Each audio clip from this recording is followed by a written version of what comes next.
Hello, folks, and welcome to another episode of Campaign Update. My name is Feena Banoan, and I have with me the great Mike Scott, and you are watching us. Welcome back. It's been kind of a fun week.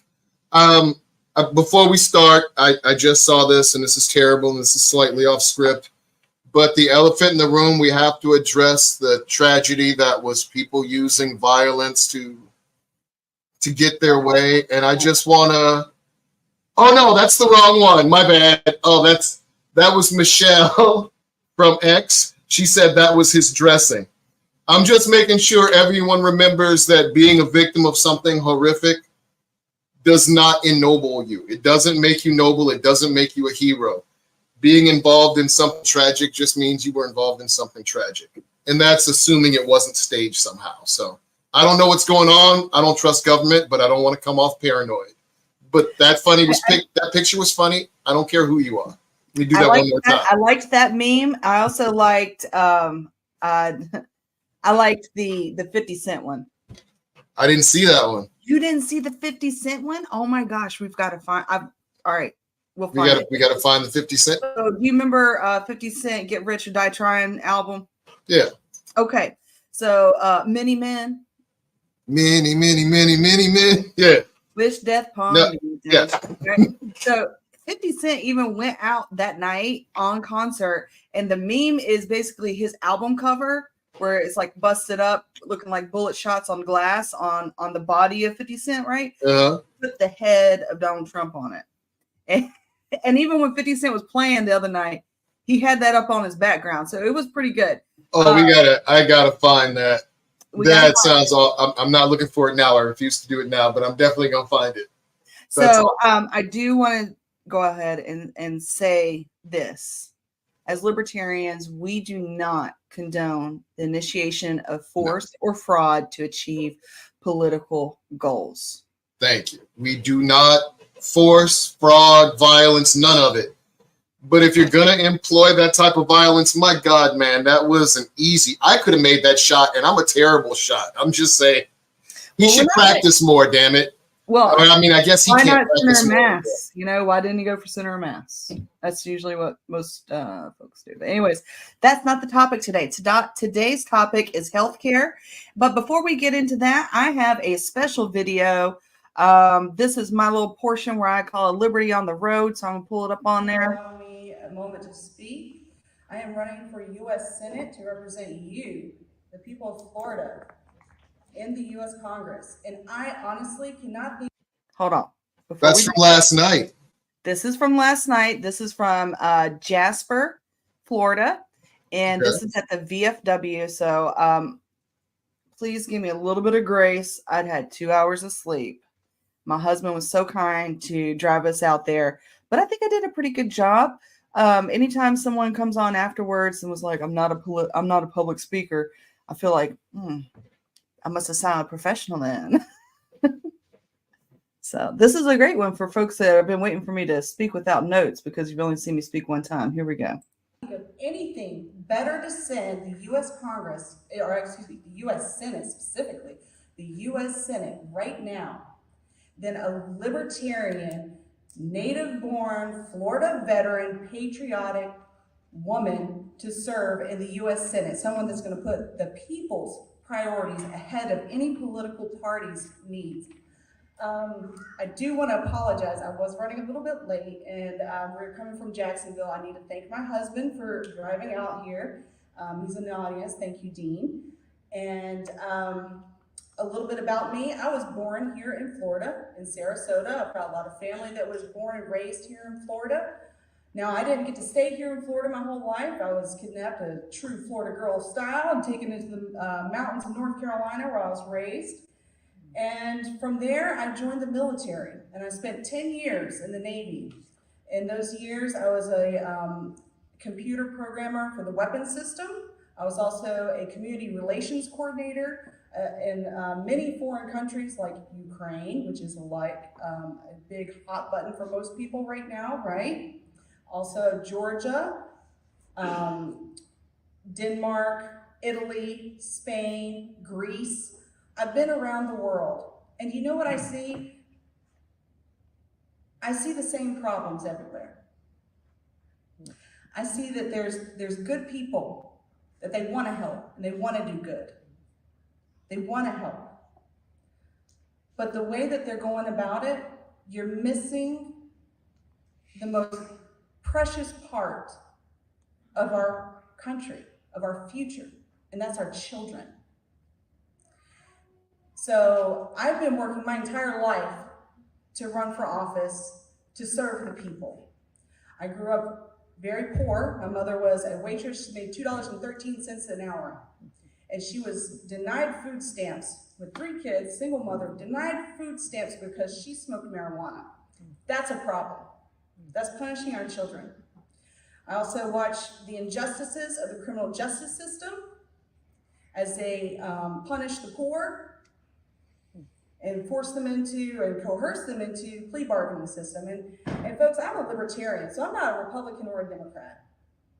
And I understand the purpose of our Constitution, of our Congress, of our government is the criminal justice system. And I hear so many of you folks over here that are very passionate about your community and the criminal justice system. I do have experience in that in addition to watching it firsthand from my family. I was also a prison guard in the military, where I watched people plead their lives away to avoid a more heinous punishment, and that's wrong. And we also see all the time in the news where someone gets off on a plea bargain that should be in jail. They should be in jail, and they're not. They get probation. You got someone that has done physical violence to someone, you're gonna see them at the grocery store next week. That is wrong, my friend. That is wrong. Innocent people and victims, we deserve retribution, and criminals deserve punishment. Now, what does it mean to have a libertarian in office? Well, I'll tell you what it means. It means prosperity, because we believe in free and open markets. We believe in maximum freedom and limited government. We believe in the least amount of taxation possible. In fact, we're the only party that still says taxation is theft. I want to share with you one final thought. It's a mantra from my campaign that I've been using. And we've been using, it's imagine. Imagine if we had the same enthusiasm for building rockets to go to outer space as we do for rockets with warheads on them to send to foreign countries. From the moment we first learned of our sun's demise, our star, we had a moral obligation to our future generations to work together to find a way to escape this peril. And it's bigger than one person. It's bigger than one generation. It's gonna take a long time. But if we all do what we can, when we can, together, we can save the future of humanity. Once again, my name is Feena Vanoan, and I am running for U.S. Senate. Thank you. All right. So that was, sorry, I got you muted. That was from the VFW, and I did find, if you bear with me for just 1 second, go ahead. Let's talk about healthcare, and I'm gonna bring up that 50 Cent meme. You start first. So, healthcare. I was talking to my aunt again this morning. She's the one that she understands and agrees with me in principle, but she wonders what'll happen to all those good programs and if we just knock out what we're doing. And I keep trying to explain to her that we're paying number 1 in the country, or number 1 in the world among high income nations. I think that's that one right there. No, that's the obesity rate. That's the one that shows how much we're spending. Mm-hmm. That's how much we spend on healthcare relative to everyone else. 4 times as much as New Zealand. Almost, what's that? Half again as much as Germany, which is the next most expensive. And we're getting worse healthcare outcomes. So, Mike, I've got a graph too that's okay, so you're looking at different countries. I want to show you a graph real quick of what the cost of healthcare has been. So look at this. This is our projected spending. I got this off of an article from the Peter G. Peterson Foundation. It's a good article, and we're going to go over a little bit of it. But this particular graph here, now you look at this, look how much it's gone up. And then look at this. This is another one. This is healthcare prices to inflation. Well, people don't get it, and I've got almost the same chart. That's total medical spending for Medicare. People don't get it. The part of the federal government that we're going to get to vote on, the part of discretionary spending, because out of the big old pie of military government, only a percentage of it is able to be changed, because some of it is just stuck. We're going to pay Social Security. We're going to pay Medicare. Part of the Medicare costs are discretionary, but Medicare costs have grown so much, it's buying for defense as number 3 or 4 for total spending. I think we got Social Security as first. Interest on the debt is now second, and defense and Medicare are fighting for third and fourth. And we can't afford it. We can't sustain it. And like I said, among high-income countries, we're getting worse outcomes. Mm-hmm. We don't visit the doctor. We've got best in show infant and maternal deaths for high-income countries. Bernie Sanders said it ages ago. They're saying, how are we going to get all this health care to folks? I used to think TRICARE was the answer. I retired military. I get really good health care, and it doesn't even cost that much. I used to think TRICARE for everyone was the answer. And then I went overseas for a few years as a civilian contractor. And I had to hire a couple employees. It was $240 a year for those employees. And I laughed because every time like TRICARE is taxpayer subsidized, beneficiary, I add a little something to it.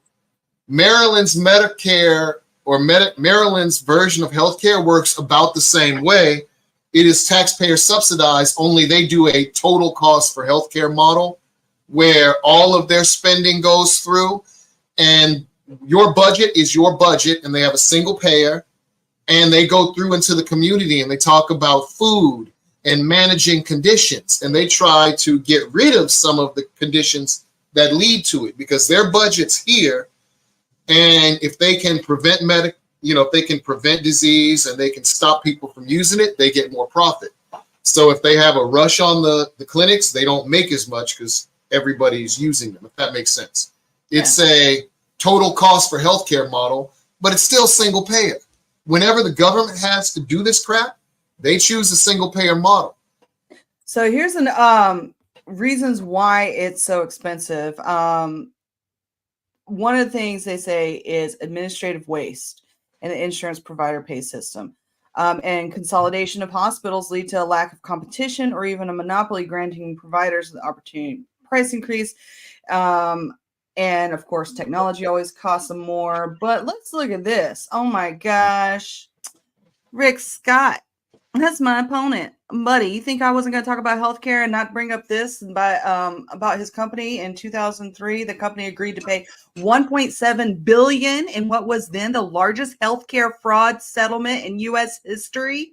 Scott's resignation from the company was also lucrative. He walked away with $10 million severance pay, a 5-year consulting contract, and $300 million in stock options.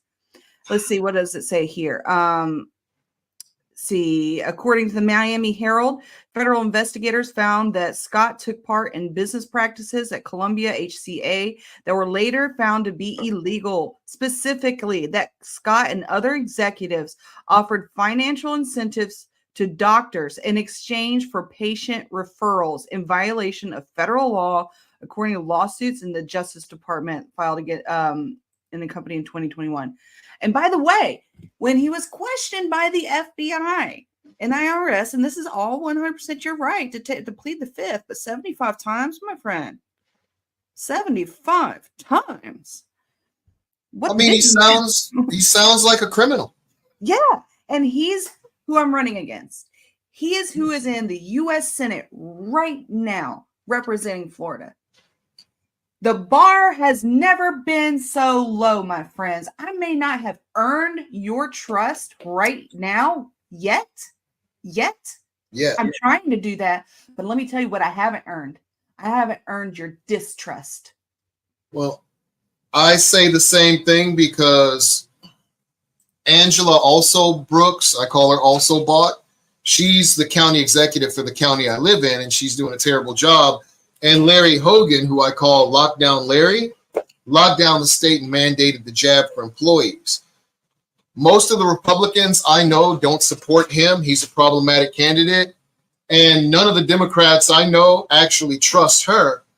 But the system is so entrenched that I still am scared they're going to elect one of these two when there are viable alternatives. And what you got to do is just show them. You're right. Rick Scott is a straight up, I mean, I can't call him a crook. I don't know the man. But he's done some shady stuff. And Angela also Brooks and Larry Hogan, they are better politicians than I'll ever be. But I've forgotten more about federal acquisitions, budgeting, and foreign relations and international relations than they'll ever know. They are better politicians than me, but DC doesn't need more politicians. DC doesn't need Rick Scott. DC needs Feena Benoit, because Feena be knowing some stuff. And that's, dude, you cannot keep voting these pathological personalities in and then wondering why we can't win as a people. We vote in liars and thieves. Let's talk about some solutions. Let's talk about some solutions with healthcare from this article that I'm displaying today. Reducing federal healthcare subsidies. We know that's a big deal. For Medicare, options include raising the eligibility age, increasing premiums, increasing taxes on benefits, which would reduce the level of financial assistance provided by higher income beneficiaries. Federal costs could also be limited by imposing caps on spending for Medicaid subsidies for health insurance. Then also it says co-payments, deductibles to make patients more aware of the cost. So I really like Joe Hanush's idea that he had a few weeks ago, if you remember, on our show when we had Joe Hanush on here. He talked about transparency, price transparency. And I know he said he didn't own that, and and I don't own it either. But good ideas don't require force. Oh yeah. We need to get rid of government interference and regulation. I asked someone and they said basically a third of healthcare costs can be tied back to overregulation and government interference. And if we could just get rid of that, that's a significant savings on healthcare. I mean, a third. I mean, that's what was Rick Scott? That's a lot. $1.7 billion. B. Okay. Yeah. Here's another one. Change the way the federal programs pay for health care to encourage providers to deliver better care, eliminate unnecessary services and waste, and operate more efficiently. Well, that's what Maryland's did. When I was showing you, they do a total cost for, so they send out folks and they don't skimp on the diagnostics and stuff, but they are very much into prevention.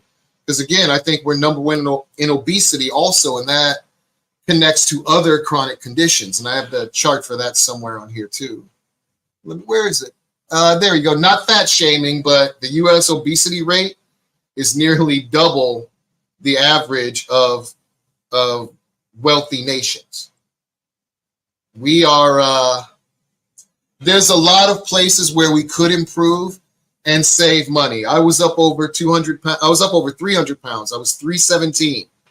I'm hovering around 230, 235 now, and I need to keep going down towards 205. But I'm a lot healthier and a lot better able to move, and I'm off of a lot of medications. Some of it could be just disciplining ourselves and fixing some of it, but a lot of it is getting rid of all these government regulations and excessive healthcare burdens and not being smart about it. Because like I said, Maryland uses a single payer system. TRICARE is a single payer system. I don't see what the government has against that if we're going to have it and spend, what did that thing say, 13, 14 grand per capita per year on healthcare? Is it up to 15 yet? Medicare growth is part of the reason why all of the money we borrow, and this is earlier than they projected, all the money we can vote on discretionary spending wise is borrowed. And that's a horrific thought. And Medicare growth is part of the reason for that. Sorry, I don't mean to be on my phone while I'm doing this, but our guest, Cara Yeah. Schulz, she didn't get the link. She didn't get the email. So I'm going to cut to commercial. Let's cut to commercial and send her out that link again so we can get her on board. We'll start with a little liquid freedom. Then I'm going to go into we can write the future. No, I feel like I said that. No. Let's get some Mike Scott on here. Oh my God. This is Mike Scott, Libertarian Party nominee for Senate. We really have to change the question. Right now, folks look at us and they say, you're wasting your vote. You're wasting your vote. Those people literally spend $18 million on a primary to try and get your vote. And then they convince you it doesn't matter. That is the most valuable thing you have. You need to vote, and you need to vote Libertarian to get those people out of office. They are corrupt and they are buying this election. And the same problems happen over and over again. We have to do something different. Swear to God, fellas, ladies, I get it. You love your candidate. No, you don't. But if the system's going to change, we have to change. They've had their chances. Things are getting worse in every major city.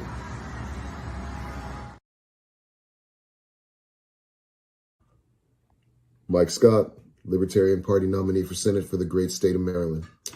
I'm going to try and do this one in under a minute. The question was, what is a military base? A military base is community. A military base is it's a small town. It's got grocery stores, department stores, churches, gas stations. A military base is a lot of things to a lot of people. To the locals, it's jobs, stability, a place to go in case stuff hits the fan. To the military, it could be force projection. To Congress, a military base is about $1 billion a year to the local economy, and it's jobs and taxes. So jobs for their constituents, taxes for their district. That's all it is. And they make their decisions based around money, not what's best. I won't do that. Vote Libertarian.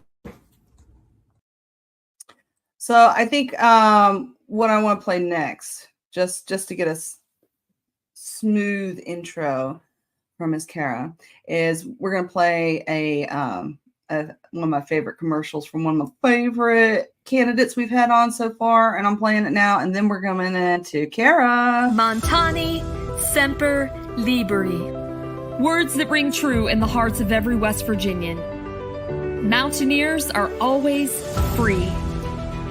Free to live, free to be whoever they want to be. Bureaucrats shouldn't tell us how to live our lives, to tax us and waste our money. This November, West Virginia has a better choice for governor. I am Erica Kalenich, and I'm asking for your vote. There we go. Folks, we have a very special guest today. We have an incumbent. We have someone who's actually in office right now that is a libertarian and serving our communities in America. And also, because I know you guys care, she's a veteran, another female veteran. Air Force. Welcome, Cara Schulz. Thank you. I really appreciate it. Thank you for coming on. Aim high. Yeah, aim high. I always liked that mantra as well. Yeah, although I think they've gone through several since then. So No one comes close. I'm still aiming high. Yep. So yeah, I'm back in the late 80s, early 90s. Nothing wrong with that. So were you able to watch a little bit before, like when we were live, when we were talking about the healthcare issues? And well, you know what? First of all, let's start out. Let's get you your 2-minute elevator speech. I'm gonna put you on the spotlight. Have that. Okay. Oh, all right. So 2-minute elevator speech. So I am running for re-election to Burnsville City Council, and something that I have focused very hard on each term that I've been in office is returning power and shifting the power dynamic back to the individual in my city. And so I have been successful in looking for ways that will impact my city and its residents long after I'm gone. which does return power back to them from something seemingly small. Like we got private grants to do food forests in the city, which means you're planting, like berries and herbs and fruiting trees and things like that in public places like the parks and things like that. So number one, it was done through private grants, but number two, it shifts the idea from the parks being owned by the city to the parks being owned by the residents in common. And anyone can go there and just pick and do what they want, and they can grab food, all the way to what I'm now trying to get final approval for is the pilot project that residents will be able to directly say how a portion of their property taxes are used. They get to pick exactly what that is spent on. So hoping to get that finalized in September. It looked like it was all the way through, but I have, since it's an election year, I have people mounting a bullshit attack on it to try to kill my baby. So I must. How can people think that that's a bad idea to have some sort of say of where your taxes go?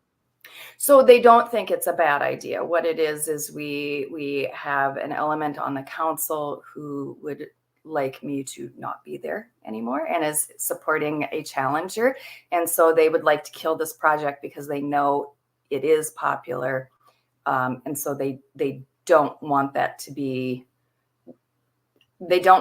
seen as a positive and a reason for people to reelect me. So it's purely partisan bullshit.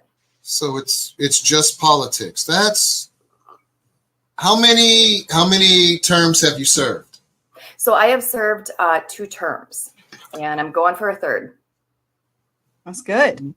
And see, that's rare. We normally have folks that haven't run a successful campaign. If you've run 2, any pointers for us who are trying to get out there and run a campaign? Yeah, so you have to get very strategic and real about what you can accomplish with your campaign. And you can win without winning the election, because you can set as your goal something that is not winning the election, but it is a real attainable goal that has benefits for your community, has benefits for the party, has benefits for you. So that's my number one thing, is to take a realistic look at what you can accomplish and then focus everything on accomplishing that goal. Because a campaign that is set up to push a very specific topic and get all candidates, on board supporting that topic. So no matter who gets elected, that issue wins. That is a very different campaign than one that is set up to make county affiliates, right? LP county affiliates, or to identify new donors. Like, each of those campaigns will have a very, very, very, very, very different campaign plan from each other. And all of them will have a very different campaign plan from, I'm going to win this election and I'm going to serve, right? So that's your first tip that I can give. And then you have to be relentless in pursuit of that goal and not get sidetracked by other crap.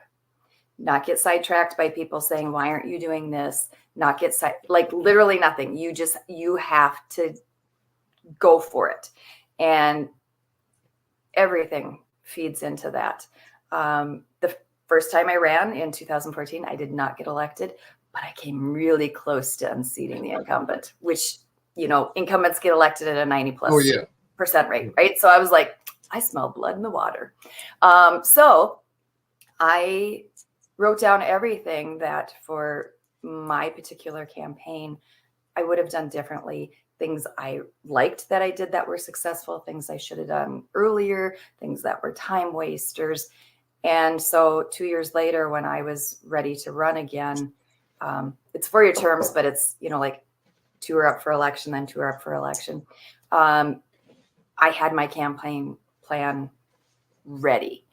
And the other tip that I would give people is do not announce your campaign until all of your ducks are in a row. If you do not have your campaign staff ready, if you do not have a little bit of seed money, if you do not have your press releases ready to go, if you don't have, you know, like an intro video or some intro to yourself ready, like if you don't have those things ready, shut your mouth. You are not ready to say you are running for office, right? Shut your mouth. Get your ducks in a row, because when you launch, when it is go time, and you hit it like a freaking hammer, right? And then you keep plowing forward. So I mean, like those are some of the general tips that I would give candidates.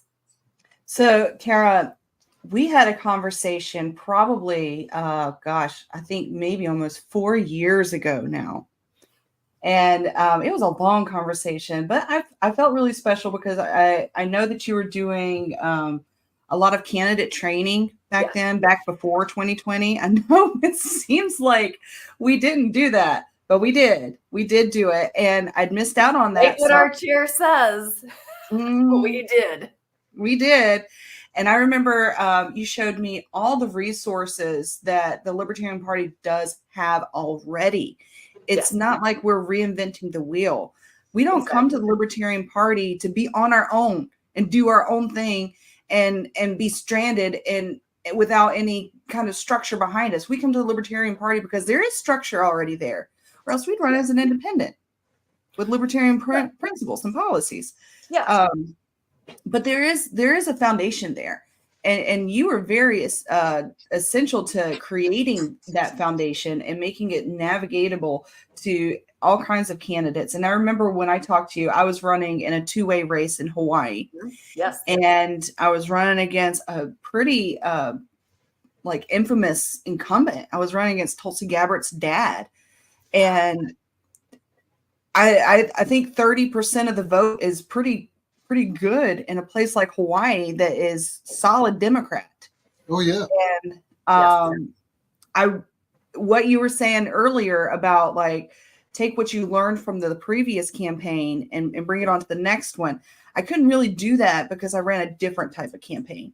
Right. So in Hawaii, when I was running that first campaign, we did like what you said. We took your advice. We found an issue that we could win on. And we could get people talking about and people coming over to our side just even winning that issue. And that was gambling in Hawaii. Hawaii is like one of two states that won't even allow you to have a bingo game, right?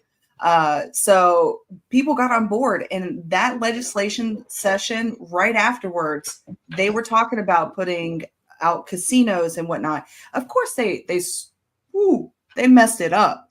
They didn't like that idea because it wasn't theirs. And so like what you're talking about, they found a way to make it such a bad idea. They took a good idea and put bad poison pill. Yep. They'll make it overly complex and unappealing. Yep. Exactly. Yeah. So like the kind of gambling I was talking about was like the old abandoned Kmart building, letting the people that are already running the casinos and neighborhoods go to a place that's like a building in commercial area and out of our neighborhoods. But what the government tried to do after the election, they were like, I got an idea. Let's go put it on Hawaiian homestead land. So, the land that, it's got a 50-year wait list for Native Hawaiians to get on. And of course, that died. It completely died. But, So this is a election year for you. What are the issues that are faced? First of all, where are you at? You haven't even told people. Right. Okay. So I'm in Burnsville, Minnesota. So Burnsville has about 68,000 people in it. We are in the Twin Cities metro area. In fact, we're the gateway to the Twin Cities metro area. Our seats are at large. So when you are running, it's the whole dang city. You are knocking 22,000 doors.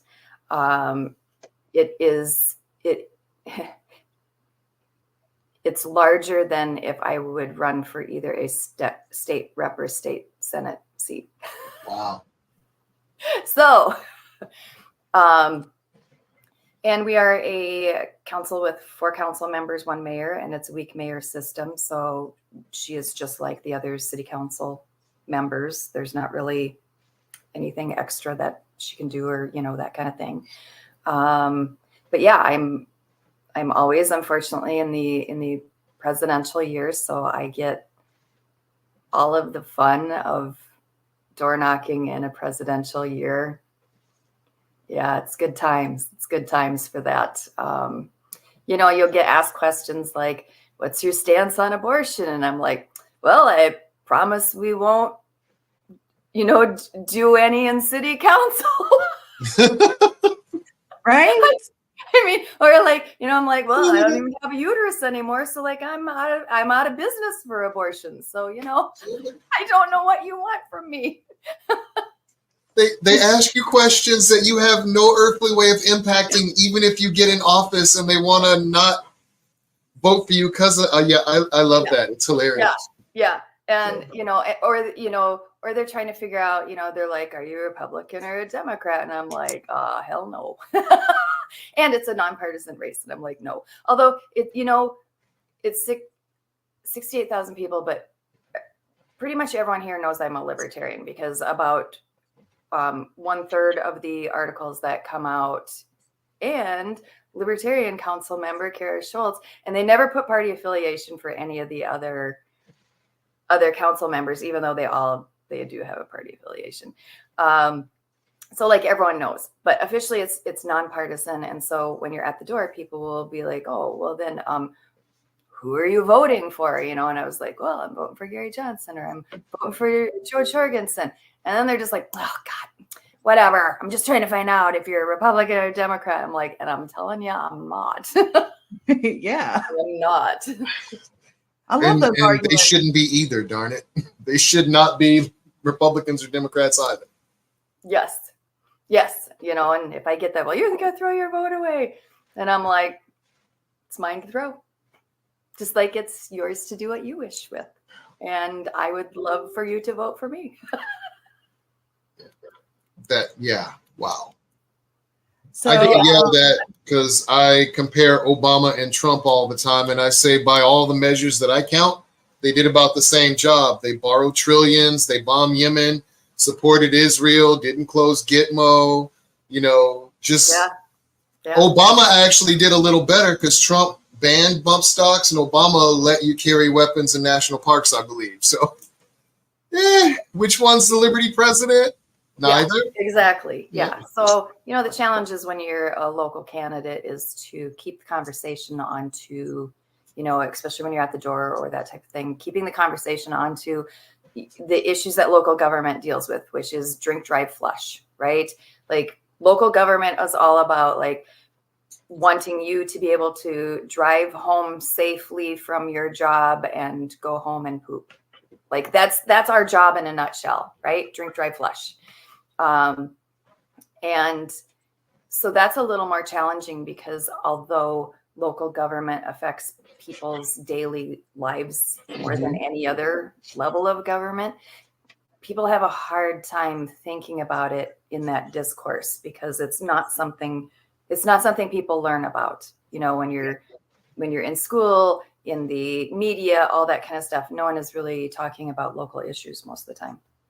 So you think more people should be running, more libertarian-minded individuals should be running for local government so we can impact. What kind of things could they impact?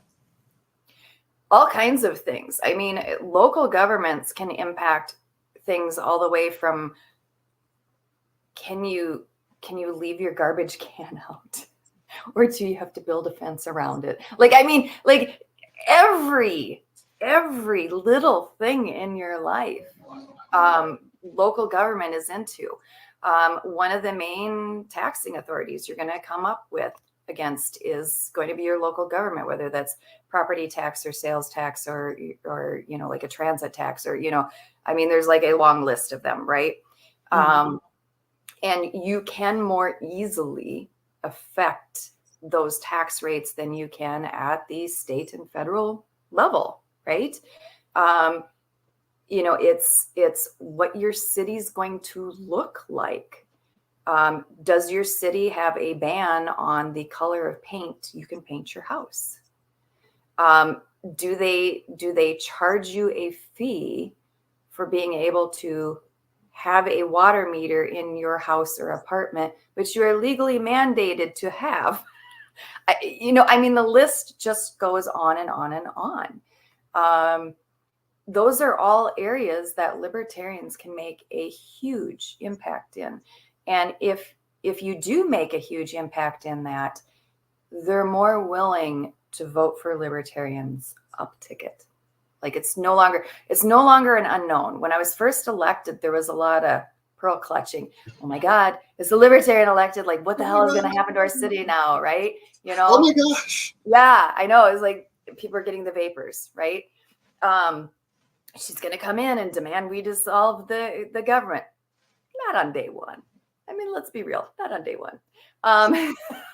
But there was a lot of consternation.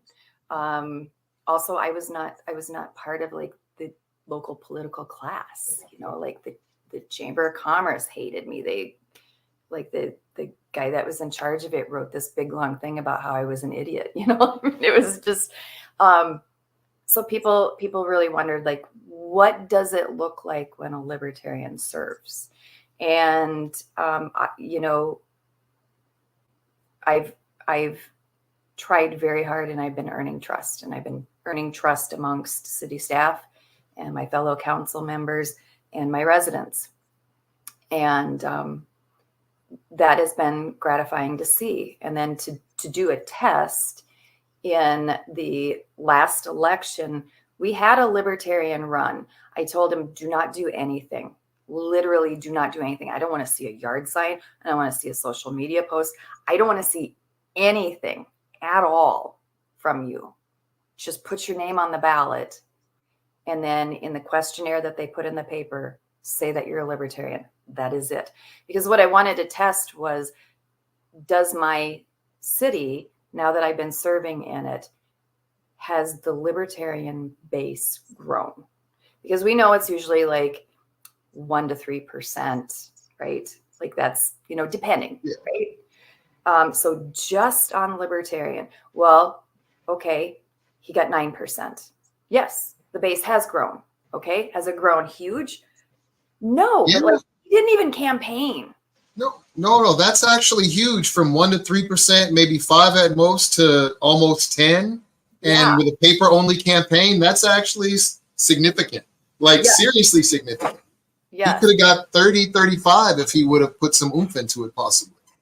Yeah, he could have made a serious run. Like he really could have, So that gets you to think, okay, well, we do need more libertarians running at the local level, but we also need to help them when they're in office. So many of our libertarians get elected and then they're not sure what to do. One of the things that we were preparing to do at national, and unfortunately that was kind of killed along with most of our candidate support. So that all got shelved, and then this project then never got launched. It was to create a support system with a conference and documents and that type of thing, what to do once you get elected. And it would have things like, here's a copy of an ordinance that you could push through or modify or that type of thing. Here's things that local electeds have done to increase liberty in their area. And this is the game plan for how they accomplished it. So not just how to do it. And then to do a yearly conference that would be just for elected libertarians, where we could find out about what policy, what evil shit's rolling down the pipe at us, right? Because both the R's and the D's come up with these initiatives that they roll out at the local level and push for, how to combat that. And then what is our policy initiatives that we will spend time this next year or two pushing forward at the local level. And that's something we desperately need, because we have a lot of well-meaning people who have gotten elected and then, they don't know what to do. and there's not a good support system for them. Those of us that are elected try to help them, but it's kind of like a one-by-one kind of thing. So, yeah. I'm kind of glad we don't have that. Let me just explain why. I like that. I would like for it to be an option, but I wouldn't want it to be mandatory. There's no mandatory in the LP. I know, right? There's no mandatory in the LP. So, you know, this is our party that a lot of people come to us and they don't want, you know, that influence of like PAC money. They don't want the influence of these political machines behind them, you know, with people, special interests and lobbyists coming behind. Because if you don't have, you know, your own moral background, you're going to fall for anything. Now, I like the idea of having it optional. I just don't like it mandatory. And I do agree. Yeah. Don't get on the plane. Don't get on the plane. Don't come to the conference. That's literally it. Yeah. Right. So we do. You're right. I will push back though on the idea of not wanting PACs and all that kind of stuff. I am endorsed by a couple PACs, and it is a huge help. And PACs can come with assistance, like they could door knock for you. They can come with money. They can just come with their endorsement, and they can come with messaging, you know, like messaging out to their base, you know, vote for this person. So if you would not want a PAC, you're saying the same as, I do not want a voluntary group of people who got together and said I was a good candidate to support me. Nope, don't do that. So I'm gonna push back on that idea. Right. There's dirty money, right? Dirty money. Yeah, that's probably a better word. Yeah. Yeah, we're not for unethical, dirty money. We're not for dark money. We're not for any of that kind of stuff. But I would encourage libertarians. There are more PACs now that are willing to endorse libertarians, and that's something we used to never see. Never see. There are unions now that are willing to start endorsing libertarians. Now, would they come to us or we go to them? Most of the time you need to go to a PAC, and you need to do it intelligently. Every once in a while you'll have one contact you that will say, you know, we're looking at the candidates in this race and you actually look like a good candidate. I would encourage you to apply for our endorsement, which I did get approached by a PAC. They all have a questionnaire. I filled out the questionnaire. I fit their criteria on almost everything, except one of their questions was, would I support banning assault weapons? Hell no, I don't support that. And so I put that in there. And when I turned it in, I said to them, I fit all your criteria and all of this. I think this one question is going to be a deal breaker for you. And that's okay. You know, and I appreciate the opportunity of you coming forward and asking me to apply. So you're not selling out. You're not doing that kind of thing. If it fits, it fits. And, you know, they responded back and they're like, yep. And let me tell you, like, the assault thing had nothing to do with anything else that this PAC does. And they're like, yep, that totally kicked you out. But we really like you and absolutely everything else. So we're not endorsing anyone in your race. That's good too. Okay, I'll take it. Right? So, you know, move forward in everything as ethically, you know, as you should, right? And then let those chips fall where they may. You'll get a lot more respect. So I got a quick question for you, because you sound really practical and pragmatic, and your advice for campaigning was think strategically and plan ahead. You know, get a lay of the battle space, make sure your ducks are in a row, i.e. make sure you're logistically sound, and then focus relentless attention. That sounds kind of like the OODA loop back in the day. So you're practical, you're pragmatic, and obviously intelligent. Your council person position is awesome. Are you ever going to try to go higher to try and get, so you're happy where you are and this is where you make the most impact, and Absolutely. You don't want the noise? Yeah. I mean, if I were to get elected to something like state house or state senate, which the hilarious thing is both major parties have approached me repeatedly to run for those positions. And I'm like, no and no. For two reasons, honeys. But if you go to like the state house or state senate, you know, I would be a caucus of one in my state, and it would mean that I would not be eligible for any committees whatsoever. Like I would literally have no voice or impact other than sitting there and saying yes or no on a vote. I couldn't review things ahead of time. I couldn't speak in these committees. Like I would be shut out of everything. So there's in my state, how it is structured, there's really not a reason. Like there's not a benefit, right? Because you look for a benefit. And even if it was like to take the bully pulpit, which you could use it for that, right? You could use it for a bully pulpit. That would be limited too, because the reporters all know you can't even be on a committee. Like you can literally do nothing.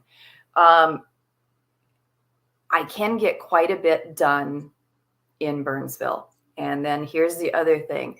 And now I'm going to make you cry. Every city of any size hires a lobbyist, and they lobby at the state house and the state senate. And we get to set our agenda on the city council. And also as part of city council, I'm part of the League of Cities, which there's National League of Cities and the State League of Cities. And they hire lobbyists and they have an agenda, and I can affect that, and I can affect that in my city. And so I can actually have more input in the state legislature as a city council member than I would ever have being elected to state house or state senate. That is terrible. I know, it's part of the dark arts of politics. So I tell people, if you are not willing to be sorted into House Slytherin, don't run for office. My family all tested into Slytherin, all of us. Well, we're already veterans, so we're already in there. We've got some comments from the audience I want to share with you. One of them is a question we got from Twitch, from the Liberty Twitcher. Are there libertarians saying PACs shouldn't be allowed? I think libertarians saying everything. Yeah, there's libertarians saying everything. And, you know, and like some libertarians even won't take donations, like won't even take personal donations when they run. I look at that and I say, okay, that must be a person that is just running to put their name on the ballot for choice. And if you are running just to put your name on the ballot to give voters a choice, I applaud people not taking any money, because those are donations that could go to a candidate that's actually running to win and needs money to do the campaign. But PACs can be evil. PACs can expect to influence your vote. Anytime people know PACs and donations are not going to affect, or if I'm friends with you or know you, or none of that is going to affect how I vote on city council or how I interact with residents. And as long as you're very clear with that, PACs are not so damn evil. The thing is, people get addicted to getting elected or getting reelected. And so they start whoring themselves out for money. That's a personal ethical problem. That's not a PAC problem. But I will tell you, it is hard to resist when you're looking at, I got to run my reelection campaign. I know I have to raise X amount of dollars to be successful. And now I'm having people tell me I won't donate unless you do X. And my view is you just have to tell them, I don't need your money. Like, I don't want it. Yeah. Being able to tell somebody you don't need their money is awesome. I'm going to give you a little pushback, by the way, just because I'm not collecting donations and I still plan on winning. But I live in the People's Republic of Maryland, the Democratic People's Republic of Maryland. Yep. I can't spend 20 millions on an election, nope. And that's what they're going to do. Yes. And if I went and I hoard myself out for money, like you said, I could possibly get $2.5 million, and that would be doing nothing but fundraising. Yes. That can't be my path to victory. My path to victory has to be an educated electorate pulling me in. Yes. Hadn't quite worked out yet, but I still have faith the people won't. Half of them dislike both candidates, so maybe those two halves will come together and do something intelligent instead of voting out of fear. So it's not a paper-only campaign because I've been doing a lot of politicking, but I'm not doing it via money. So, Yep. But I understand your point too. Money makes this world go round, and until I can do campaign finance reform as the junior senator from Maryland, Yep. it's a reality. No, and you have a specific set of goals that you are going after on your campaign, and you have your campaign set up to achieve those specific goals. So no, there is zero problem with that. Yeah. So, and I don't mind people taking money from PACs as long as you said, if they're dirty, you cut the strings, because I don't like Geppetto. There are no strings on me. Yep. I'm taking money, and in fact, I need to take this moment to say I need money. I need donations because we about run out. We did FEC filing this week, and we have raised over $16,000, and we have spent that. We spent That's awesome. it too. That is awesome. It doesn't do any good, I think. Yeah, I'm not asking for money. You guys just get a sign, print one out. I'll send you the GIF for it or the JPEG. Put it in your lawn, or I'll send you a sticker and you can cover up their signs. Don't do that. That's probably bad. Do not do that. It's probably bad. That is in most places. I will laugh my butt off though. So we're coming up on the Chase Oliver moment. So if you can, go donate at FeenaForUs.com/donate. It's going to be scrolling across the bottom.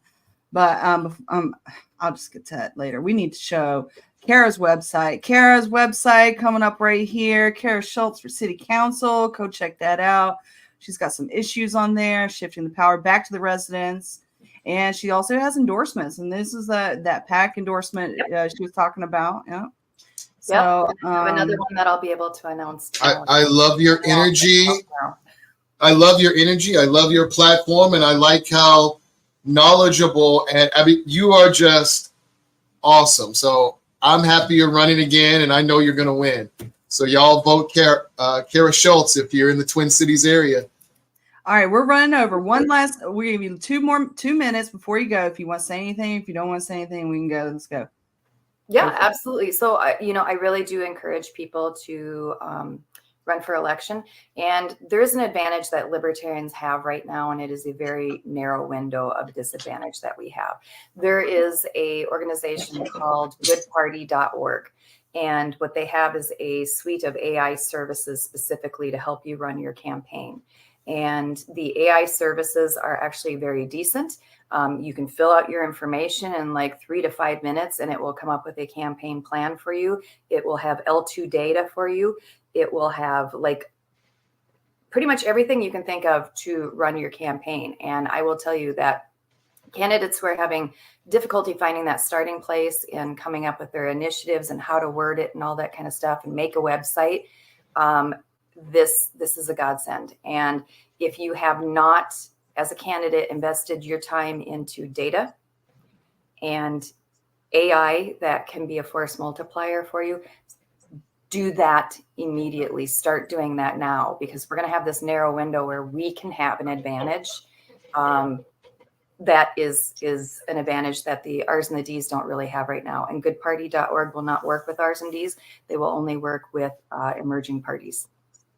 Yeah, I got some information with goodparty.org, but Cara, thank you so much for coming on, and thank you for being a wealth of information, being a good beacon of liberty for our party, and for everything that you do and everything that you have done for our country and you continue to do. Thank you. Thank you very much for having me on. That was awesome. We're going to go to commercial, and then we're going to come back and we'll have a Chase Oliver update. I'm honored to be the first Libertarian candidate for president to ever campaign in all 50 states, and I did it before our nomination. This kind of energy sends a clear signal to the old two-party system that we are a 50-state party and this is a 50-state campaign. Voters deserve a president who doesn't merely focus on a handful of swing states, and the Libertarians will be on the ballot for those voters who want to reject the two-party mediocrity and embrace building a foundation that will last for years to come. All right. Welcome, Amber. Hello Hey. again. I feel like I haven't seen you in forever. It's only been a week. It's been like 2 weeks. Well, it has been 2 weeks because Chase Yeah. was me. Well, Chase was himself, but he did the whole thing last week. Yeah. So it's probably nice. So what do we got going on this week for the Oliver team? Well, I believe that Chase is going to go to Michigan and Mike is going to go to Pennsylvania. We're still working on some of the details, but that's the general plan. Last week, majority of our travel was Freedom Fest. So we did a lot of media there. So a lot of stuff will be coming out. I'll have some clips next week. Oh, good. You got the pictures to work. Not all of them, just two. Aww. Just two pictures. So we got this picture of Chase on the free and equal debate. And then we have, of course, him winning the free and equal debate. Yeah, So- sorry guys about the pictures. I've downloaded and converted them 17 times and they still don't want to work with StreamYard, so You got to make him a JPEG. I did, and they still wouldn't show up. What you sent me, well, what was on the drive weren't JPEGs. Yeah, I just re-uploaded them. Yeah. But yeah, it was just showing blank. But anyway, let me see. But yeah, we did let me go over media from Mike. Mike did interviews with John Stagliano, Arcadia Economics, Leanne Burgess, Pasta to Go, The Kate Daly Show, and then TNT Radio and Good Morning Liberty. So then Chase last week did WGAN, A Healthy Conversation, and then he came on with you guys, and then he did KOA, which was the largest Colorado radio station. And then we did Fox, Good Morning Liberty, John Sagliano with Reason. We did an interview with Epic Times or Epoch Times. We were his favorite interview, though, right? When he came on, he said, definitely the longest. Let's see. And then, of course, we did the free and equal debate. And yeah, that's pretty much what we did. I got a new cat. She's being real annoying today. So how were the free and equal debates? Were you there for it, or did you just hear about it? No, I stayed home. Kelsey went. She's our communications director, but they went really well. I think Chase was the favorite because he stuck to his time limits. So. Oh yeah, I thought Chase's performance on the free and equal debate was great. I thought each of the candidates were very like there were things that everyone kind of rallied behind, like ending the Fed, anti-war, but then there were nuances to that, right? Yeah. So, like for instance, the Constitutional Party's candidate, he was like, "Yeah, I'm gonna use whatever things, whatever powers that I have in time of crisis, and for the country, because it's the commander in chief, that's their duty." And I get that, understand. But also you had Jill Stein, who was saying that never, we ain't gonna do that. Where I'm never gonna be that kind of president, right? Mm-hmm. And then Chase Oliver kind of split in the middle, and that's how I kind of see Chase being a more palatable alternative, not just to the Republicans and Democrats, but also to the other third parties as well. Something that's more, I know we're a radical party, but maybe our America that we live in now is a little bit more radicalized. Maybe we're ready for some of these radical ideas of freedom. And I thought it was a great debate. And I feel like if what happened on Saturday night had not happened, Monday morning, we would have been talking about the free and equal debate everywhere. Yeah, everyone would be talking about it. And that's how I'm going to put it. Yeah. Yep. So, I agree. Well, we've got Ted Brown backstage still, but thank you, Amber, for coming on. We'll see you next week. Next week, Nice to see you again. Hopefully my pictures work next week. Another idea you can always do is do a screenshot of the picture. Do a screenshot, then upload the screenshot. That's I'll try that. Mm-hmm. Before we do that, we're gonna get to Ted Brown. We're gonna run another commercial, and we'll see you next week. See you next Tuesday, Amber. Right, see y'all. See you Thank next you. Tuesday. What you do with your body should be none of the government's business. Your body is your body. Your property is your property. Your life is your life. Vote Libertarian. My friend Chase Oliver is standing for president, and I'm out here running for vice president on the Libertarian Party ticket because we believe that your decisions should be your own. Go for a run if you want. Or not.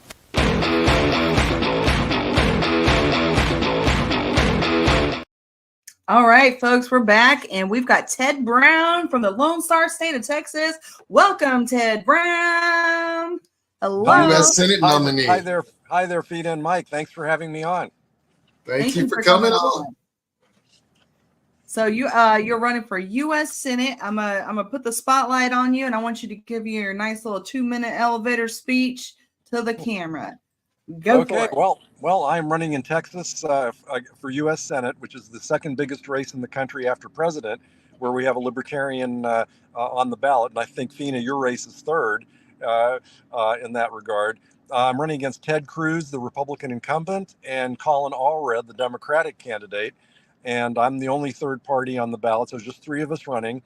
And I'm using the slogan, "The Better Ted." Like I'm comparing myself on the name from how I contrast to Ted Cruz, like Bill of Rights Ted versus loss of rights Ted, that sort of thing.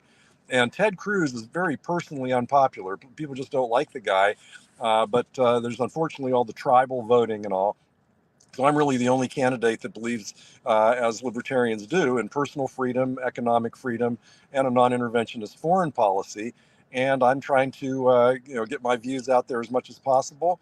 And certainly, want to continue doing so for the rest of the campaign. It's hard, as you know, to run a campaign like this. I am listed in some polls, but not in others. I'm polling at 3 or 4%, depending on some of the polls that have come out, so which is great. But if the race tightens, then more of the tribal voters might go back to their saying, "Oh, we better vote for Democrats and Republicans," and I hope they don't do that. And I also certainly want other alternative presidential voters to support this campaign, like people who are voting for Robert F. Kennedy Jr., because he's going to be on the ballot in Texas, as far as I know. I'm doing much better on the polling with independent voters, of course, because they already are kind of skeptical of the two-party system. So, there's a lot of issues that I'm concerned about.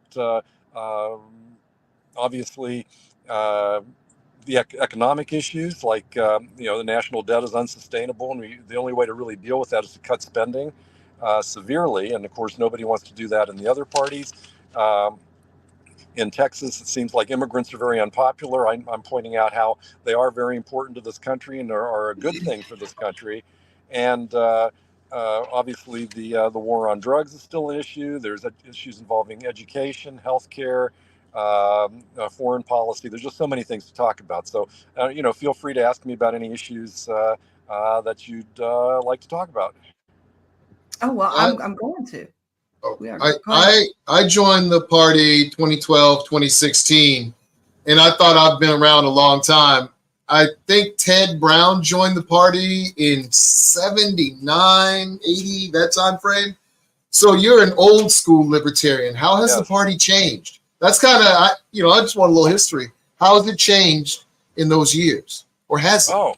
Oh, well, that's actually a good point. I joined up in 1979 when I was an 18-year-old freshman in college, and I've been active my whole adult life. I'm going to be 64 in a couple of days, and I've been doing this my whole adult life. I've totally committed to liberty, to the cause. I mean, over the years, I've had various levels of activism over the years. Sometimes more and sometimes less. I've run for office quite a few times, because I think it's very important for there to be libertarians on the ballot for as many offices as possible, because most people in this country don't really care about politics or follow politics, except during election season. So if we're not there on the ballot, people aren't going to even know that we exist. So that's why it's important for us to be out there. And, I'm not going to ask anybody. I've often recruited candidates, and I'm certainly not going to ask anybody to do what I'm not going to do myself. So I've run a number of times, starting in 1980 when I was just 20 years old, and I ran for the California State Assembly. I started right out of the gate running for office way back then.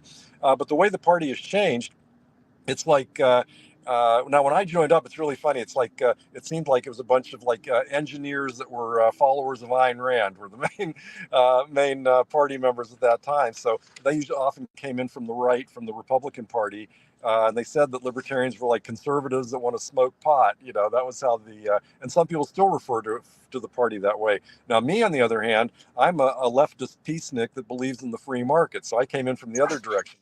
I considered myself a liberal Democrat before I was a libertarian. So, I'm more think of things from that aspect. So now, where it seems to be there's an element who has joined the party over the last few years that are more social conservatives and seem to be more conservative than libertarian in a lot of areas. That's kind of disturbing to me because, I don't believe that at all. I believe that civil liberties, personal freedoms, and all those are as or more important than the economic issues.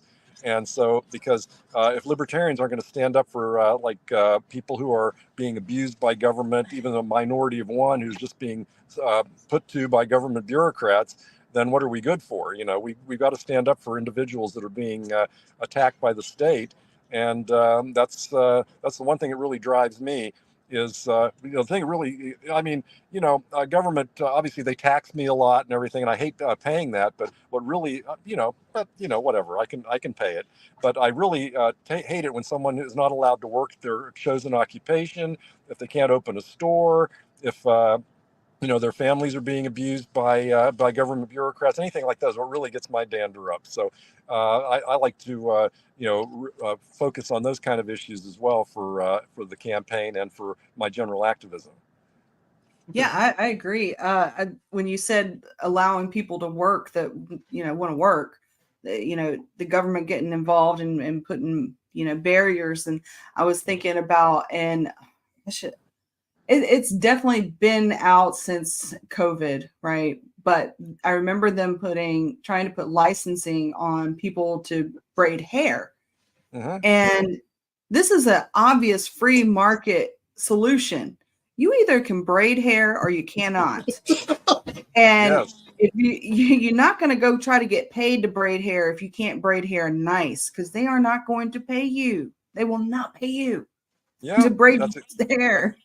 That's exactly it. And actually, if you look, my favorite libertarian group is the Institute for Justice, which is a public interest law firm founded by libertarians in the early 90s. And they've gotten bigger and bigger over the years. And they're fighting for individuals who fighting those kind of regulations and those kind of licensing laws and all that stop people from doing that. In fact, they did start out with the African hair braiders, I think, were their earliest successful cases, and now they're helping other people who are fighting zoning laws, who are fighting occupational licensing, because more occupations than ever around the country are requiring licensing, and it should be just the opposite. That people should be able to engage in the occupation they want. And IJ also deals with free speech issues and with property rights issues, all kinds of things. And I urge people to go to ij.org and support them. I was a charter supporter back in the 90s, and they really get things done in the legal side. It's hard for us to get things accomplished on the political side quite a bit, because of all kinds of pushback, but the courts sometimes go along. And so it's important to have a three-pronged attack, having lawsuits against government activities that sometimes win, and then candidates running to, of course, try to win office, but also to try to keep the other guys, let people know there are alternative points of view. If we'd never been there, things would be way a lot worse than they are today, if there had never been libertarians to provide this alternative point of view. Yeah. So, since you're here, and I've kind of been talking about it to others, would you be in favor of a filibuster? How do you feel about that? Because that's a tool in the Senate. Oh yeah, I mean they need like 60 senators now to pass much of anything, because any one senator can start objecting to consideration of a bill. In fact, senators seem to have a lot of power individually. If you remember Senator Tuberville putting a hold on a bunch of military promotions last year, I couldn't understand, A, why the Senate is even approves military promotions in the first place, but the fact that they put up with one senator holding it all up instead of saying, forget it. They all want to have that power. So as an individual senator, maybe I can hold up a lot of votes and a lot of items individually. Of course, if a libertarian was there doing that, they would abolish that rule immediately. We would make them cry if the three of us got in the Senate. We would hold position, and things would change in America. You know, I think we could flip Justin too. Justin Amash is running as a Republican, but he was a libertarian before. I think we could flip and radicalize him. And there's a couple of liberal ones I think we could get too. I think we can become a real caucus. We need a gold rush. I think we could. And on some of these issues, Rand Paul would agree with us also. He's been there for a while and can maybe, he'd be the first person I'd probably go to get some advice about how to do some of these things, because he actually does filibusters over the years and tries to put a monkey wrench into the system regarding like privacy issues and some issues that the other senators don't want to hear about. So I want to be part of that. But I also am willing to work with any senators that want to promote freedom and oppose any senators that want to limit freedom. So, you know, I'm certainly inclined to work with across the board with anybody that wants, like Frederick Douglass said, I'll work with anyone that wants to do right and against anyone that wants to do wrong. That would be the focus, because I mean, the people of Texas would certainly expect me to not just be a negative person here. If I'm in Washington, they'd want me to actually try to get something done, and I want to get something done also. I want to, push towards freedom. I mean, obviously, we're not going to implement the whole Libertarian Party platform, but I would find it a success if government didn't grow or got less in the 6 years I would be in the Senate, or when you both would also be in the Senate. So a lot of times libertarians, we talk about like more the Republican side of the senators or the Congress of who we find alliances with. There's one that I think is going to surprise a lot of people that I've found myself aligned with on certain issues, particularly in war, particularly in how we spend our tax dollars. And that's Bernie Sanders. Bernie Sanders was one of the first senators to come out and say, no, we're not sending our money over to fight foreign wars this year. And I was like, good. Thank you. Thank you for putting America first. And that is, one of the things about the Libertarian Party and having a Libertarian in the U.S. Senate is, yes, we can reach across both sides to put America first. And so I've got a question for you. One more question. Would you be interested in a joint fundraising initiative of a telethon epic proportions of a filibuster?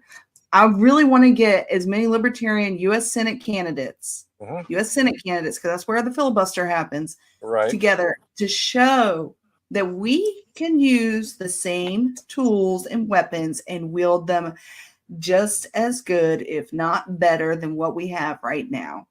And sure. I mean, it'd be hard for us to filibuster unless we got in there, of course, but we can show what we would do, like what bills, maybe pick a bill or two that we'd be filibustering if we were there, that they aren't filibustering, and just running through, just motorboating right through the process there at the Capitol.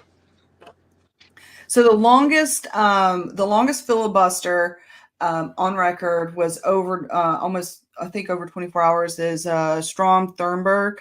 And it was over something that was just kind of cringe. He was filibustering to keep segregation in. Yeah, exactly. Those Southern senators back in the 50s were real good at doing that. They wanted to fight the inevitable, and they seemed like, pretty much a-holes for doing that. And that's what history has recorded.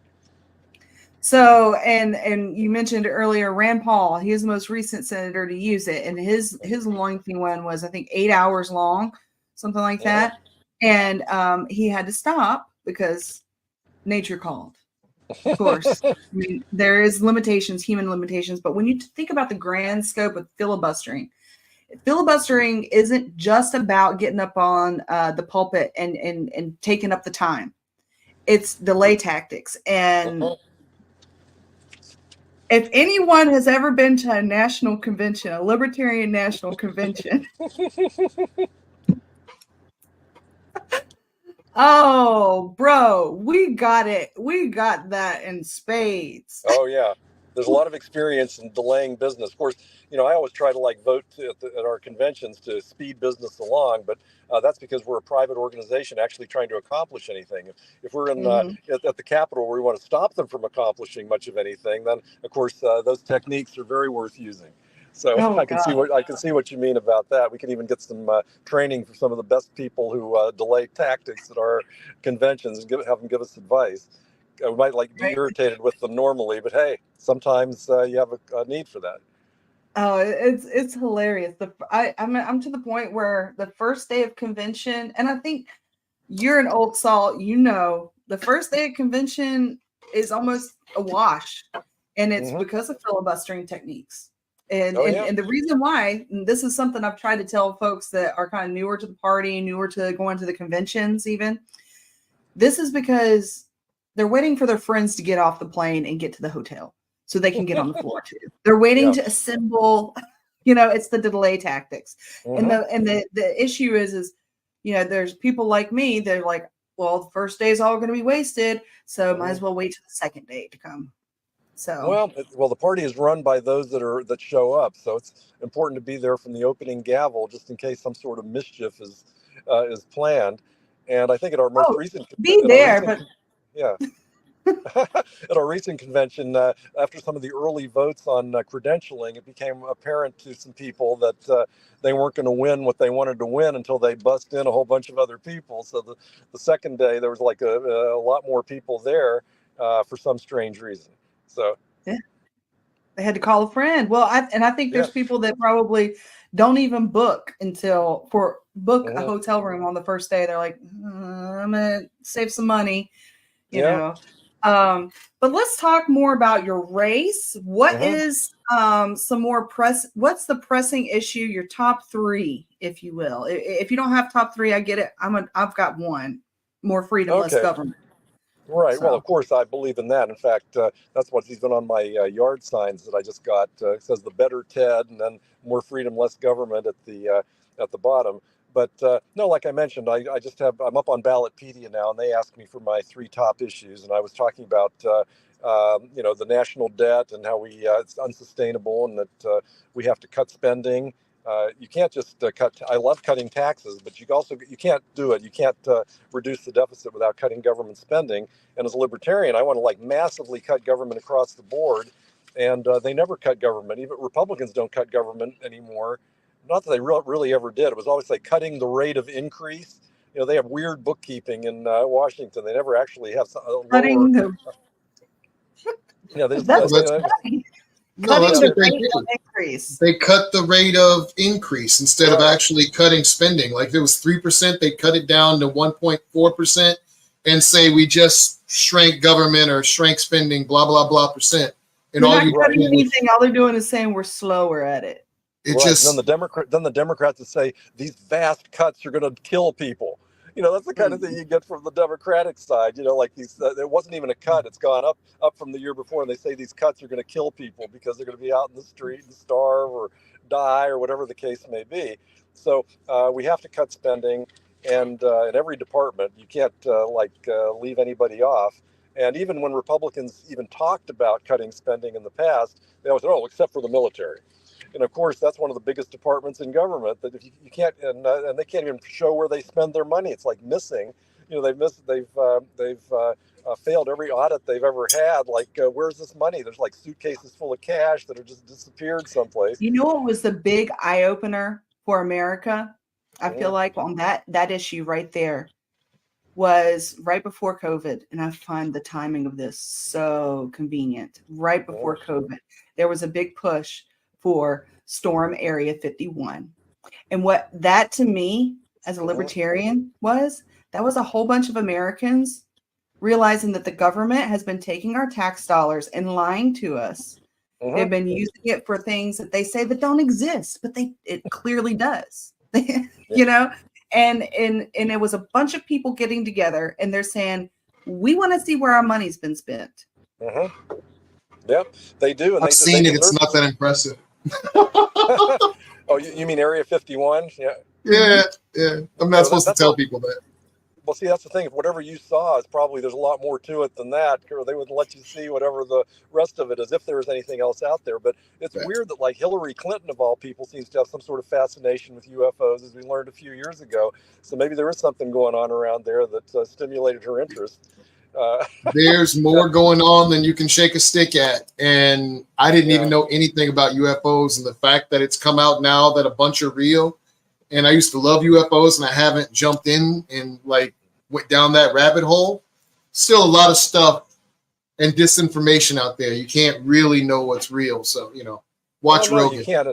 In my view, though, I hope that humans never have any contact with anyone from another planet, because humans are so xenophobic. They probably do something that would cause the aliens to just blow up the earth or something, because of the behavior of, like, considering anybody hostile that is different than they are. It's just like human nature. So we're just too dangerous of a race, or of a species, I should say, to ever come in contact with anyone from another planet. It just would be too dangerous for the world, as far as I'm concerned. We're better off never seeing them, and they're better off never coming in contact with us either. And if they've been flying around, they probably realize that too, is why they're not really making contact.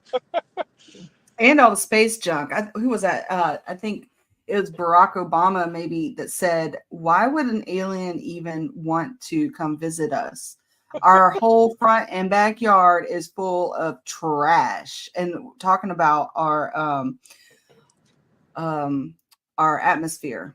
Oh, you mean the satellites and all that? The satellites, the space junk, and everything. Orbital debris. There's a bunch of orbital debris and they track it. I forget where it is. It might even be Cheyenne Mountain, but they track orbital debris down to like a tiny little amount, because those little things are still going orbital speeds and can cut through an aircraft or a spacecraft. Wow. Yeah. So okay. Well, again, I'd rather stay down to Earth on my my platform for the Senate, because obviously nothing's going to happen with outer space. Even though there's like some Space Force, we have this new military department of Space Force, but obviously that's not to protect us from people from other planets. It's to protect us allegedly from people sending weapons through space, from other countries or something. But anyway, my second big plank is about immigration, because I really get frustrated when, especially here in Texas, Ted Cruz, and even the Democrat Allred is not all that pro-immigrant. They're saying, "Oh, this is a crisis," and Cruz like publicizes every crime committed by someone that came to this country recently, however they got here. And my view is that people should not have to be swimming across rivers and climbing over fences and getting caught in barbed wire. I mean, obviously those towns in South Texas had every reason to think that there's a crisis, because they're just being like inundated by folks like that. Not everybody should come in that way. They should have, there's a road, paved road with a building with U.S. government employees in it at the border, and anybody who wants to come should be coming officially up to a place like that where there's an actual border crossing, or any port of entry, like in an airport or a port or anything like that, anywhere in the country. They shouldn't have to come into like two towns in Texas to come here, and it should be a lot easier to come here legally. And people don't realize, oh, I believe in legal immigration, but not illegal immigration. Well, it's for a lot of people. In fact, a majority of anybody that wants to come here, there's no possible legal way of coming here. That's why they're saying that they're refugees, and they're really not, most of them. Yeah. Ted, I got to disagree with you here. Okay. There is. And it came to me this weekend. I was talking to my husband, and we were talking about the immigrations and everything. And I was like, why don't they just, people, instead of being, paying the human traffickers, a lot of immigrants, they actually pay their traffickers. They have to pay thousands of dollars to these people that are going to put them in the back of an 18-wheeler with no AC, no water, no food, no provision, and cart them across the country. Why don't they just get on an airplane and go to Disney World? I just can't imagine the U.S. government getting in the way of anybody's journey to the Magic Kingdom. Well, there are tourists. People do come as tourists. People do, and there are people in all these countries that are coming here that they're issued passports by their own countries, and they probably could come here in that fashion, then overstay their tourist visa or whatever. But a lot of people are just really like peasants from, illiterate peasants who don't even know how to do anything like that, or don't have a passport or whatever. But what I was going to say is that even people who are trying to do it the right way, like applying for a green card, going to our embassies in other countries and all that, the applications are just being ignored. It's like there's a humongous backlog. It's like the immigration department that has no intention of ever even looking at these applications. And when people start getting frustrated, those are the ones that are trying to act as refugees and come across the border in Texas and California and places like that. So my view is that we need an Ellis Island style immigration, the same as what Chase Oliver was talking about in the presidential race. And that we put out the word that people are welcome. Just about anybody is welcome to come here legally, but they have to go to a port of entry and sign in, make sure that they're not criminals, make sure they don't have contagious diseases and all that, and welcome them in and say they can work from day one. And anybody that then doesn't do it after the odds are they get in no matter what, and they still didn't do that, then those would be the people that might be up to no good. But if we let out the word that people are welcome here and they come legally and they're able to work, which means they wouldn't need all these welfare programs, because that's one of the hitches that a lot of libertarians even say, well, with the welfare state, we can't have all these people coming here. That's because they're not allowed to work. If people are allowed to work, which I believe is a human right to seek work, if they're able to do that, then they wouldn't need those kind of programs. So I think we should be we need to change our system considerably. But unfortunately, it's going to be very hard to make any kind of a change to the immigration system, whether what I'm proposing or what Democrats and Republicans propose, because they are so far apart on this issue. Even when there was like a coalition of senators on both sides that came together to come up with some plan a few months ago, Donald Trump says, "Oh, nope, forget it." And then all the Republicans, even though they liked the plan, just dropped off of it. It's just like it's totally political. It's a hot potato, and there really needs to be some kind of we really need to do something about this. And it's terrible that there's so much partisan divide on it. Yeah. What Cara was saying earlier, you can't give the other side a win. That's the whole reason to kill it. You can't give the other side a win because then they'll win the next election. People want power instead of wanting to do what's right for the U.S. And that's why I think a libertarian gold rush is needed, because, we were saying last week when we were talking, or 2 weeks ago, we were talking immigration. That was last week. They could actually go back home during the off season and not be a burden on us and enjoy the fruits of their labors that they made here back home where the money goes longer, and then come back out to the season next year if we allow free and open, Yes, there's a lot of things that need to change, but the only thing our Senate agreed upon was voting on 87 billion during the Super Bowl and trying to hire 87,000 new IRS agents, because that's where their priority is, taking our money and doing things that screw us over during high holy days. That's what our government does. It's divide and conquer. It is. And of course, those IRS agents, obviously, I would vote to defund and abolish the IRS, definitely. Now, in fairness, all those agents are not being hired this week. That's like over a 10-year period or something. But still, they want to audit more people. They want to collect more people, collect money from more people. And they say, Biden said, oh, anybody under $400,000 a year, which is most people are under $400,000 a year, have nothing to worry about. But in reality, the IRS audits more people in the lower income brackets because they can't fight back. And they don't keep as good of records and everything. Some of those well-to-do people have accountants. They have much better record keeping and everything. So, it's much harder to go after them. And they probably were more accurate in doing their taxes. So there's not going to be much able to be collected from that. So it's always like to harass our people and eat out their substance, like Thomas Jefferson wrote in the Declaration of Independence about King George. And it's the same now about King government here in Washington. King Biden and King Trump. Any of them. They're just. The IRS is going to do what the IRS is going to do, no matter who's president.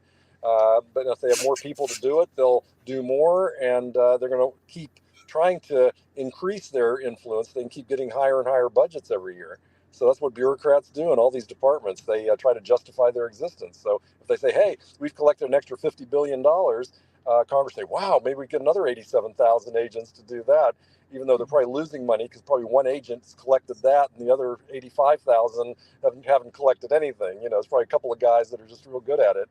And again, they just like to keep increasing the number of government employees and the number of bureaucrats. That's what they do in all the departments.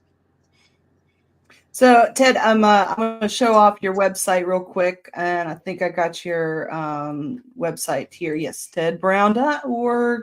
That's it. And yes, it is. I'm going to show it off a little bit. So, we go. This is your homepage. It is. We got some pictures here from your endorsements. There is Ted Brown with Mr. Ron Paul. Right. Well, he hasn't endorsed me, but that's a picture the last time I saw him was at one of those Mises Institute speeches a few years ago there. But how much does it cost to get a Ron Paul endorsement? Oh, I don't know. I don't know who's been getting them. I don't know if anybody's been getting them, but you know, I like Ron Paul. In fact, I supported Ron Paul way back before it was cool, back in the 80s when he was the presidential candidate of the Libertarian Party in 1988, and I was a big supporter of his then. And now, over the years, there's been some people that he works with that are a little bit more questionable that, you know, have written some things under his name that are kind of questionable. And well, I think that picture is as good of an endorsement as ever. I don't have a picture with him, but I haven't met him. So, but overall, he's a good guy, and he's been very, very positive for this country. Oh, and one thing you mentioned about Bernie Sanders earlier, back in when Ron was in Congress and he proposed the Audit the Fed bill back around 2008 or so, his Senate co-sponsor was Bernie Sanders. So he and Bernie were up there together wanting to audit the Fed. So, and you find this, like even on some votes in Congress now, who people are considered on the extreme left, like the Squad, you know, Alexandria Ocasio-Cortez and some of those folks, and some of the most right-wing Republicans, you know, like Thomas Massey and Matt Gaetz and a few of these people, they're the only ones voting against certain bills, the most extreme, what are considered the most extreme Republicans and the extreme Democrats. And that's about the only thing that they'll agree on, is to oppose some of the areas where the consensus in politics is that the government has to do certain things, but you have to be on the outer fringes, like we are, I suppose, to believe that the government shouldn't do those things. It should be just the opposite. It should be standard Americana, that the government shouldn't be doing all these horrible things, but that's the consensus that they should, and that's who mostly gets elected to Congress. We got some more.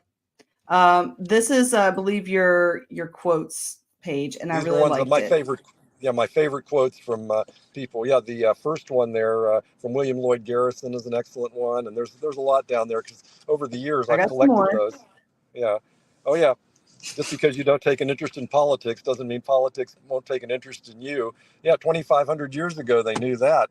I tell people, like especially young people, they say, "Oh, I'm not interested in politics." And I say, "Well, you know, that means the people that are gonna control, make decisions that you don't like. You need to be in there in the arena to try to influence things. If you aren't there, you're going to get abused by the people that do participate." And the people that do participate are always on the fringes, man. They're the crazy ones who are really far super right or really far super left because they want their agenda passed. They do. So this one, I want to read this one. Tyranny, like hell, is not easily conquered.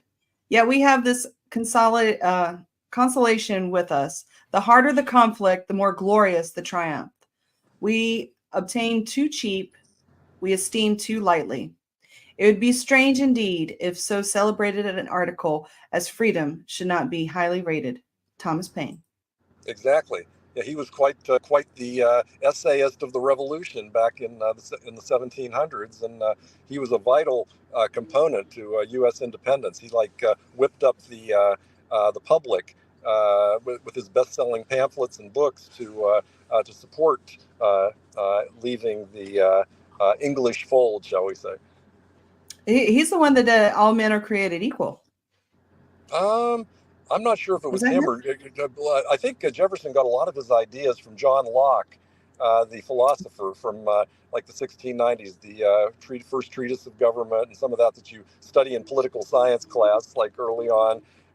That was like the early earliest notions in the English-speaking world about individual rights and individuals against the government. Yeah. So, Ted, how much money have you raised? Oh, getting right to it. Uh-oh. Where'd you go? We lost Ted.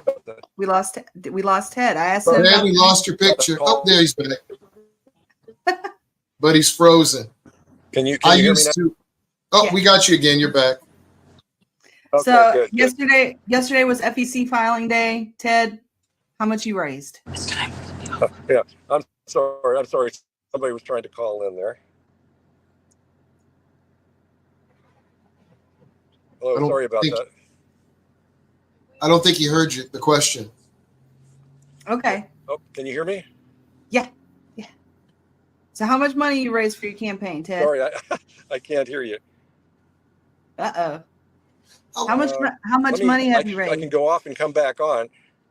Yeah, you should. See. Yeah, drop off and come back on. we'll go into a commercial. Easy day. What are we gonna do? Oh, what are we gonna do? I feel like we're gonna follow our heart. That which we receive. I'm going to serve the people. So speaking of the people, one thing I'm asking from all the candidates is, what do you believe the people of Hawaii can do? Not just in the sense of elections, but in the sense of their community right now and for the future. They can do whatever they want. The sky is the limit. Their potential is only limited by their imagination and their will. So I think that if I were to say someone to do something as an individual is to follow your heart, follow your dreams, work hard. And maybe that's about politics, or maybe it's not. The message is still the same, though. Right on. All right. Aloha. Aloha. Right. So, we got Ted. Is he here? He's not quite back yet. I was laughing because he quoted Thomas Paine, and then he talked about John Locke, and Locke and Kant were always big on the individual and the rights of the individual and being protected. So I dug that. Mm-hmm. And I used to paraphrase that quote he gave by Paine: that which is esteemed too free, or that which is gained too freely is esteemed too lightly. I used to say, bros don't appreciate free shit. People ultimately don't appreciate free shit. And that's what that means. If we get it too easily, we don't work for it, and they just want more and more. I think he's having issues coming in. I'm gonna cut to another commercial. I'll come to yours. Okay. I'm going to read this one because I think it's important that I get it out. Someone asked why they should vote for me. And I looked at him and I said, okay, this is what I said. I like to preach and I like to teach. And like others, I love the sound of my own voice. But this isn't about me. This isn't about what I believe. I don't care what your politics are. There is only one reason to vote for me. I'm going to tear it all down. I'm only going to tell you the truth. We borrow $100,000 per second. That money is directly transferred to those with assets through taxation and inflation. In other words, the bank owns us. And not only are we not fighting it, we are normalizing our enslavement. Vote Libertarian. All right. He came back in for a second. He came back for a second. You know what? We're getting to the last 15 minutes of our show, and I'm gonna just run through some commercials, some of the ones that we haven't played in a while. And I do want to do this little spot here because we haven't mentioned it in a while either. We have Florida's own Nathaniel Snyder, one night, 2 arenas, 1 fighter, October 11th in St. Pete at the Coliseum at 535 4th North Avenue, North St. Petersburg, Florida. And this is the Florida Ride or Die. It is Operation Warrior Hope, and it's a fundraiser. It is a fundraiser. So if you are available and you are around, let's spread the news, spread the good noise about that. And October 11th, that one. But don't forget to vote for the man on November 5th. That's Remember, this 5th of November, vote gold, vote Libertarian. right. And I've got one of his commercials too that I'm gonna play. There it is. I'll play that one. I'm an outsider. I'm not a politician. I'm a mechanic by trade. I'm a single father of 3 amazing sons. My oldest is disabled. He'll never be able to do the things that his younger brothers can do. I've struggled, like the many Americans and citizens in our nation, to find a school for him that fits his specific needs. I'm not a millionaire. I don't come from huge money. And the reality is, our education system doesn't provide schools for these specific needs. I've struggled to maintain a full-time job while standing at a bus stop that's late. I've struggled to get to work on time. I've struggled to survive in a system that doesn't represent the working class. I've had to budget finances. I've skipped meals.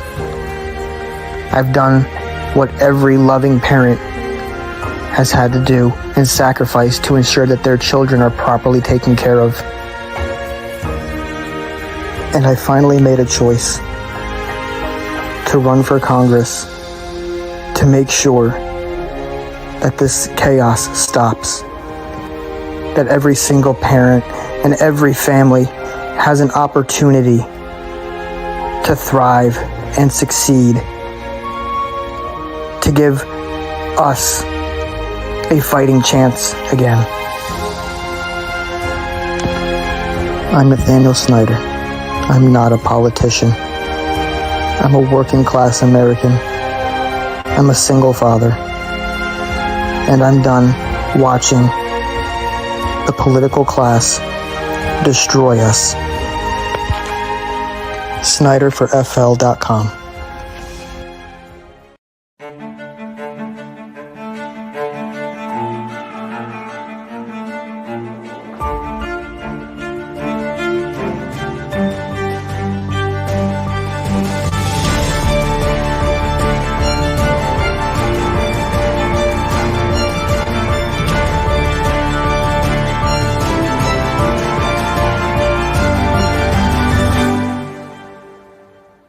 A record number of Americans favor a new political party. 57% of Americans still believe a third major political party is necessary.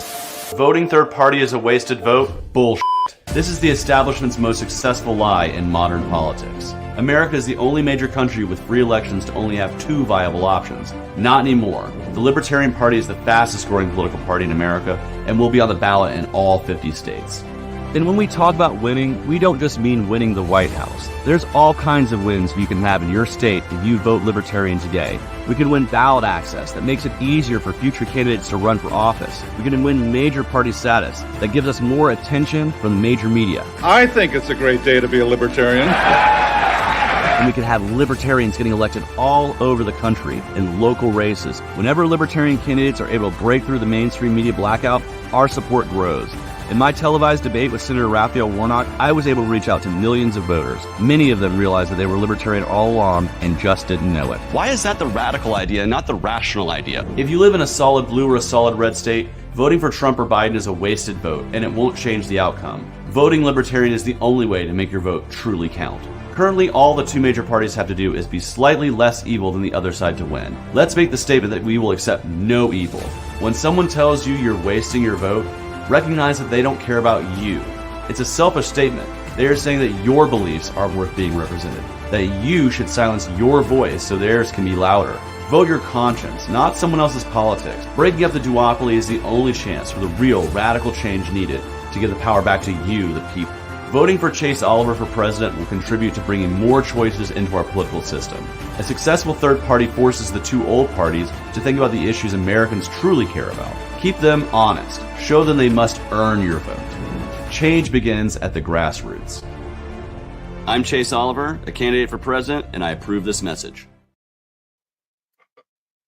Well, I just got a message from Ted, and he said he apologizes, but he wasn't able to get back in. I told him to give it a try again, but we are in the last 8 minutes of our show, and 8 minutes left. We haven't played all your commercials yet, so I feel like we got to play some more commercials. Do you want banter a little bit? We can talk a little bit more about healthcare. I was going to show some of the thingies, the comments. Oh yeah, let's throw some comments on.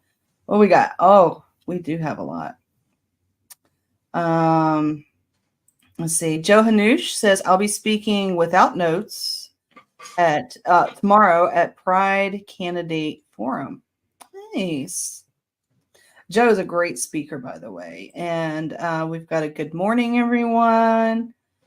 We had this question or this comment earlier, and I think this was about, the when we were talking about healthcare and the problems with healthcare. The problem with accelerationism is that it assumes acceleration towards systematic collapse rather than just an acceleration toward billionaires and corporations having such absolute power that literally all labor laws and environmental regulations are removed.